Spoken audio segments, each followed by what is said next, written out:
Both the Edge of the Fate live reveal will be tomorrow, and Rite of the Nine will drop. So it's going to be a massive week this for D2. Huge.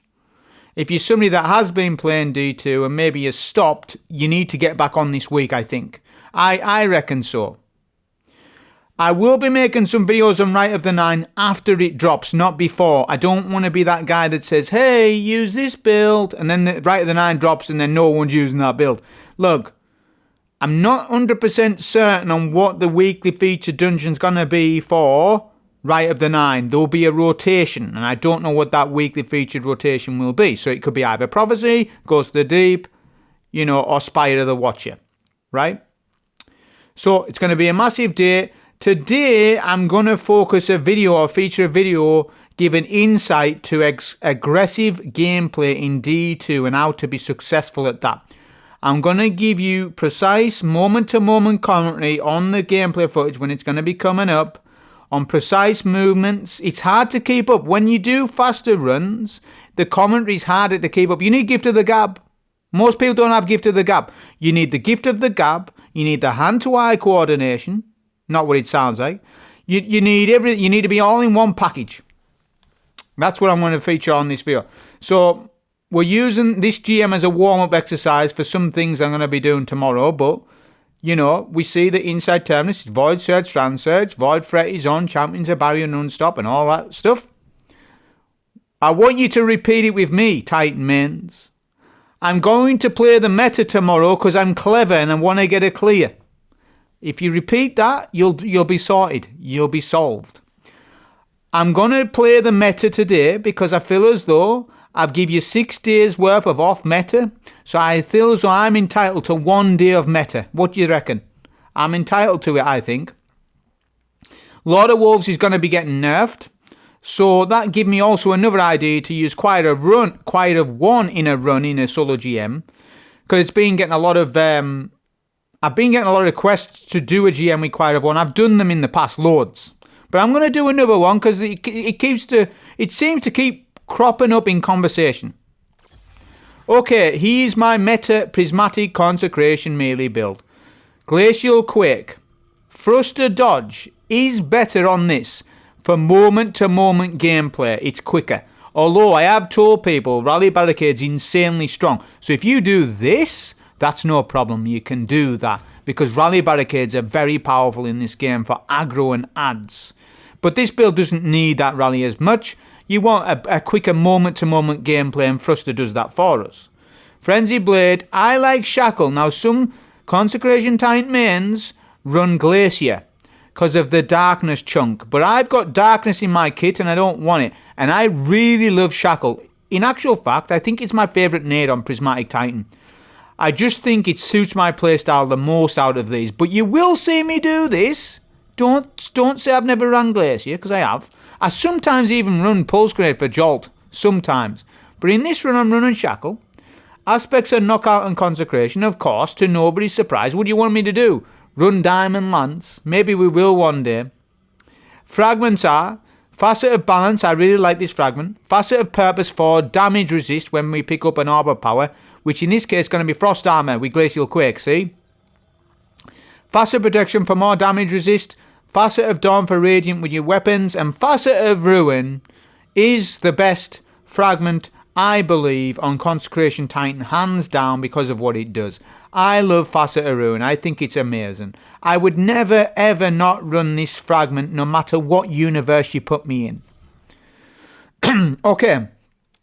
So, Titans, this is dead important information. Maybe I should make a specific separate video for it. Tomorrow, for dungeons, contest mode, you want Spirit of Assassin Symphos. Some of the new dungeons are very CQC. Having an Assassin Symphos Titan on your team is unbelievably valuable. Yeah? Titans, Zeri's in the tower. Go and spend your strange coins at the tower to get the roll, and go and do the Pale Heart focusing trick that I've been talking about since last November. Go and do the focusing trick. You may get the roll. Titans really, really need this roll. It's so important to your gameplay. And you have an Inmost Light Symphoceps roll as well for tomorrow prepped. Both. And obviously have a backup Bolt Charge Titan build in reserves as well. Okay, so armor mods, I'm running a hands-on, melee kickstart, heavy-handed, concussive dampener, double arc resist, some void mods because I've got void weapons on, double outreach procs ward, pairing that with lost signal. I'm using it because a lot of people have lost signal, and it's an amazing weapon in the game.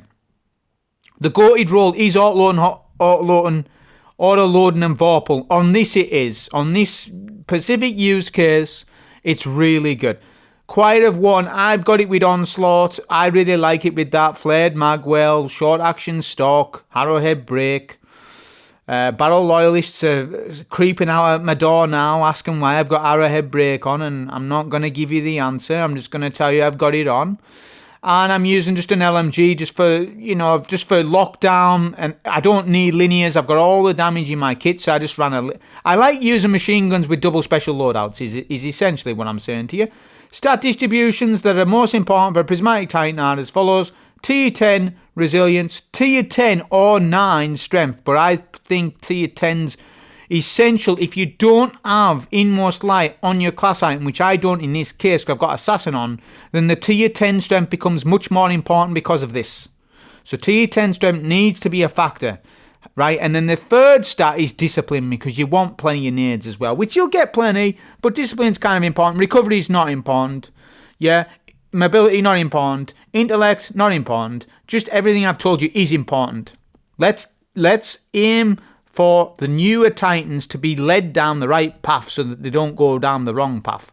Those are the stat distributions that you want to be aiming to get good with for Prismatic Consecration Titan builds. And like I say, for the 2 class item rolls, go to Xur, roll the dice. Maybe he gives you it before Rite of the 9. But yeah, that was the build. Just artifact mods, I mean, that's what it is. I'm not going to go through all of them. I've been explaining these in depth all week. I'm going to go crazy trying to explain artifact mods over and over and over. Those are that's my configuration. Don't have overload LMG on so that you can get barrier rounds into your machine gun. But yeah, that was the build.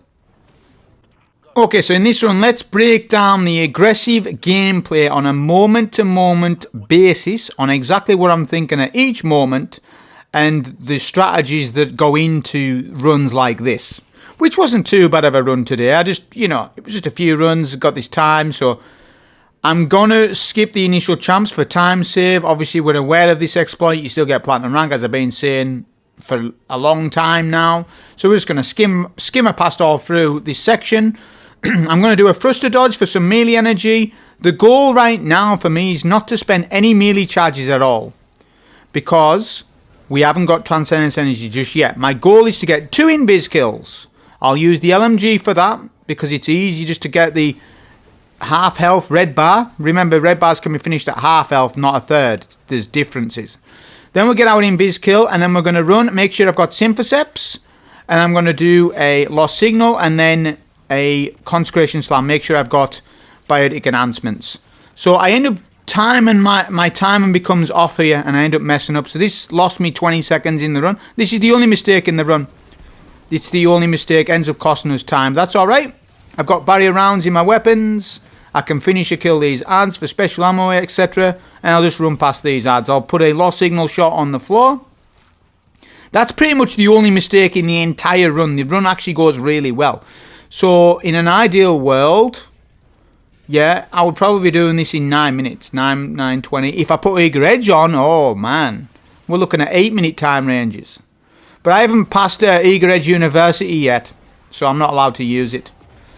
So on the defend on the plate, I'm going to use a bit of LMG, bit of my weapons, but I'm not wanting to use Transcendence. I will use a super though. It'll lock down the cap point. It'll cap the capture zone quicker and freeze the unstops, the 2 unstops. So I'll just keep doing my heavy slam. Then we'll do a light attack. Make sure that we just freeze this final unstop.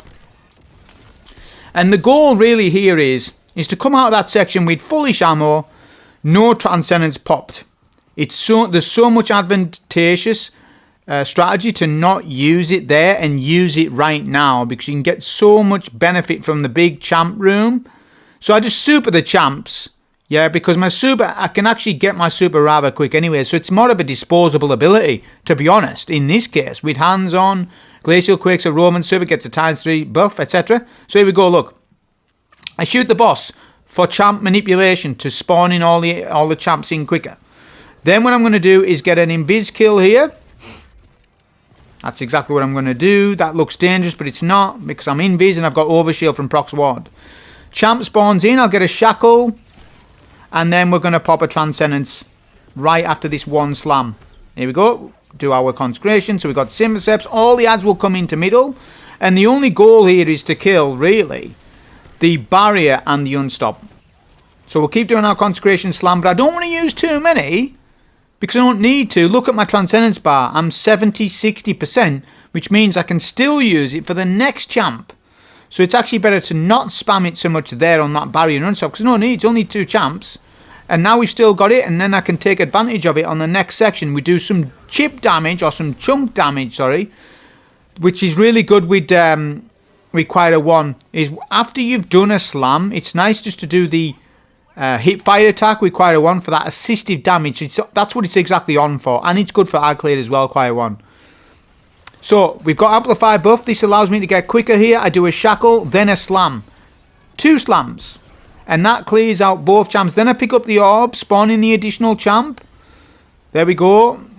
And then I'm going to do another slam. I'll get Radiant. The champ jumps away. This is bad RNG. This is against me, but it's alright. Look at Transcendence. We've just about got it. I'll get a finisher kill here for invis. Oh, it didn't invis me. See that? There's sometimes an invis bug, by the way, where you won't go invis and you should. But yeah, we just about get our Transcendence here. This is a example of it's not over till the fat lady sings. You need to fight until that last breath of HP, because sometimes you might clutch up a scenario and get through it. It looked bad for me there for maybe a few seconds. It looked like I was going to die, but no. Once we got the Transcendence going, and you know, all my DR stuff was helping me, that allowed me to live through that scenario. It's just a good example of that. I've still got Transcendence. I use a Transcendence grenade, and I'm going to dunk at the same time, this is just saving time for the run.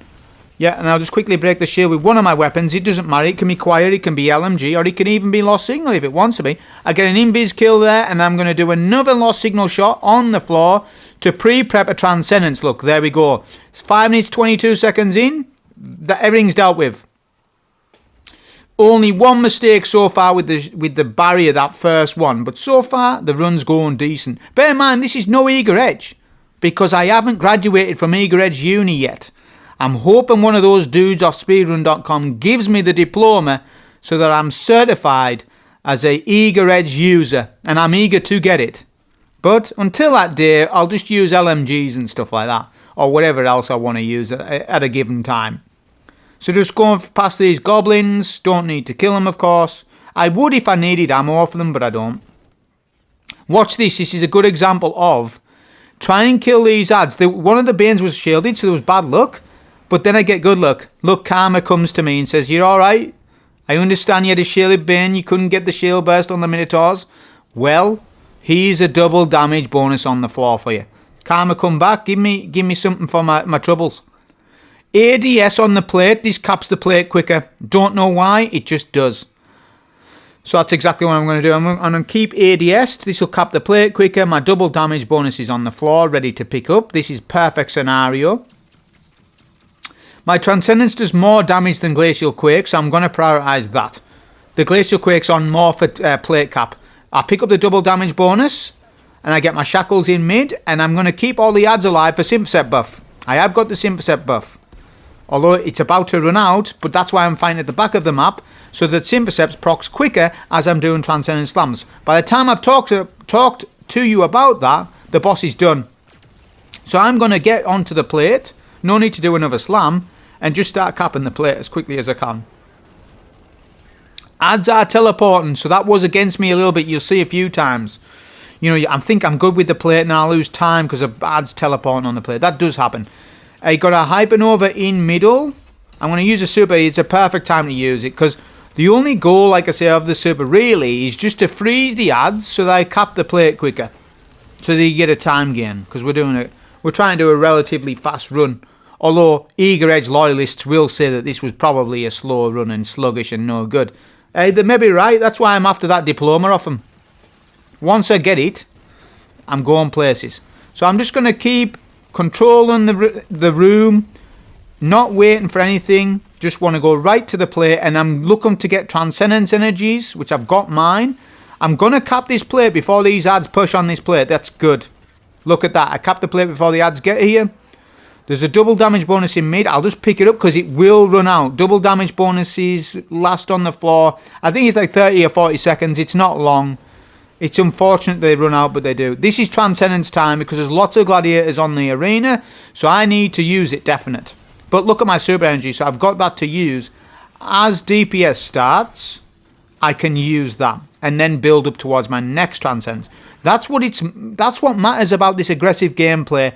On prismatic builds, you really need to micromanage the elements that you use. So, I've got a lot of darkness energy in this kit from Glacial Quake and Lost Signal. So that gives me that. And I've got quite a bit of light energy in it as well. Because look, I've nearly got my Transcendence. I'm just about going to get it after this super. Which I missed my melee there. That was unfortunate. With the hit detection on Glacial Quake's melee is odd at times. Look, I'm farming up Transcendence with quite a one, which is a very good weapon for light energy, chunks. And then I'm just going to go in and start Consecration slamming the boss whilst maintaining your nades. Make sure you keep nading when you're in your Consecration, when you're in your Transcendence energy, so that you keep getting that energy back. Even Thruster Dodge as well at times.